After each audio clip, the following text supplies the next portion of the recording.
The second time I got kicked off a roller coaster was actually in Japan. That's called a narrative for you. I was studying abroad my senior year of college in Tokyo, and all my classes were in Japanese. I lived in a Japanese frat, and we spoke Japanese. We never talked about gardening.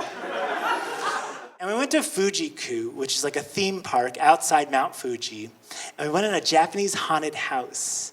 And it was really cool. Everyone goes in, and they get in their own cart, and the carts are coffins, like vertical coffins that go by on a conveyor belt. So you walk up, and you Dracula, and you get in the cart, and it takes off. And I'm like, oh, cool, this is fun. Okay, great. So it's my turn. So I walk up, and I Dracula, and I don't fit in the cart. And it's like I'm like, oh, God. And immediately I'm like back in high school, like, oh, no, it's happening again. And I see an attendant, and I want to say something, but I don't know how to say in Japanese, like, I'm too fat for your existence. I wasn't fat at that time. I was actually the thinnest I ever was. I was living in Japan. I was eating so healthy, and I was running every day because I was dealing with my sexuality. My way of dealing with it was just to run, like who am I, you know?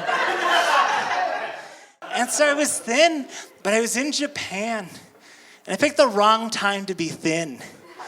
Because if I were in America, I would be so thin. And I'd be like, yeah, you did it. High fives. Here's a key to the secret city.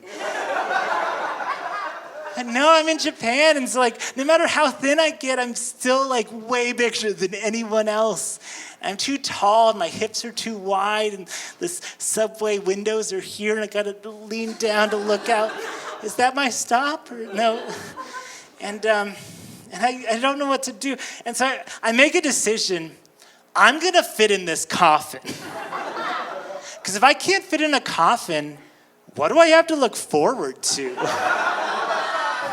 So I crouch down, and I turn sideways, and I crack my neck, and I jam myself. I'm halfway in, and it takes off.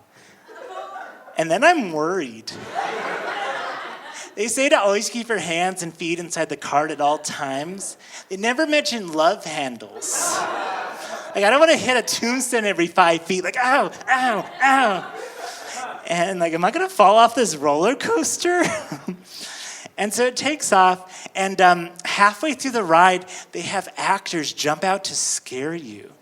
So there's a Japanese actress in a skeleton costume, and she creeps up, and she jumps out, and she's like, ah! And I see her, and I'm like, ugh!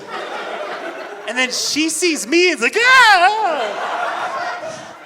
And so I'm going, and the cart's going, and then at the end of the ride, the cart stops, and it turns. And we're watching a movie. It's like a drive-in theater. All the coffins are lined up looking at a screen. And I realize there's air cannons inside the coffin that shoot little bursts of air throughout the movie. But I'm facing the wrong way. So every 3 seconds, a burst of air shoots into my eyes, and I'm screaming, and an attendant sees me, and she, damn it, no, get, and she ushers me off the ride. And so I'm stumbling through this haunted house. It's dark. I can't see. I'm trying to find the exits. I'm hitting carts, and they're like, this ride's scary.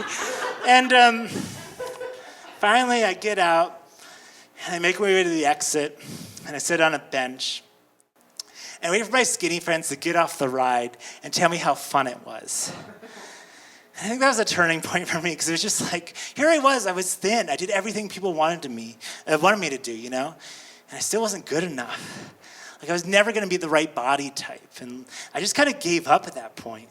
Because why am I here starving myself and dieting and exercising all the time if it doesn't make any difference? And so I started to gain it back at that point. Luckily, I moved back to New York, and once I was in America again, I was like, hey, you need to be a vegetarian, put some meat on those bones, have some donuts.